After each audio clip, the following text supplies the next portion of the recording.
So I lived my life alone, without anyone that I could really talk to, until I had an accident with my plane in the desert of Sahara 6 years ago.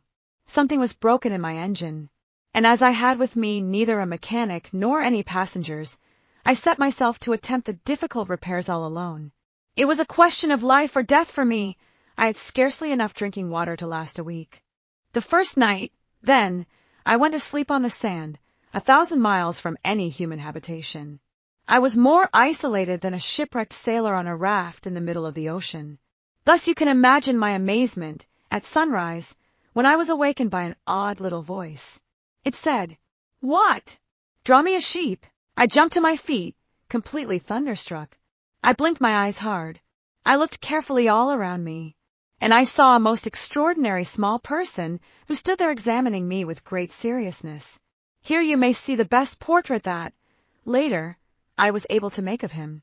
But my drawing is certainly very much less charming than its model. That, however, is not my fault. The grown-ups discouraged me in my painter's career when I was 6 years old, and I never learned to draw anything except boas from the outside and boas from the inside. Now I stared at the sudden apparition with my eyes fairly starting out of my head in astonishment. Remember, I had crashed in the desert 1,000 miles from any inhabited region. And yet my little man seemed neither to be straying uncertainly among the sands, nor to be fainting from fatigue or hunger or thirst or fear. Nothing about him gave any suggestion of a child lost in the middle of the desert, 1,000 miles from any human habitation. When at last I was able to speak, I said to him, "But what are you doing here?"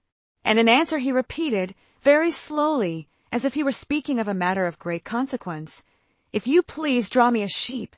When a mystery is too overpowering, one dare not disobey.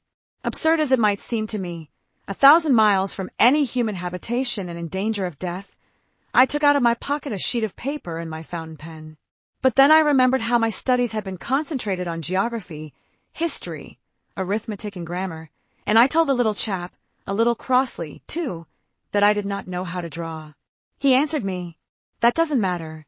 Draw me a sheep." But I had never drawn a sheep, so I drew for him one of the 2 pictures I had drawn so often. It was that of the boa constrictor from the outside, and I was astounded to hear the little fellow greet it with, "No, no, no. I do not want an elephant inside a boa constrictor.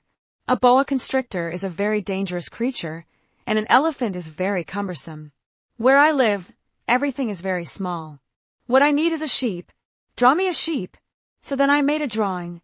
He looked at it carefully, then he said, "No, this sheep is already very sickly. Make me another." So I made another drawing.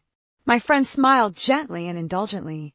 "You see yourself," he said, "that this is not a sheep. This is a ram. It has horns." So then I did my drawing over once more. But it was rejected too, just like the others. "This one is too old. I want a sheep that will live a long time."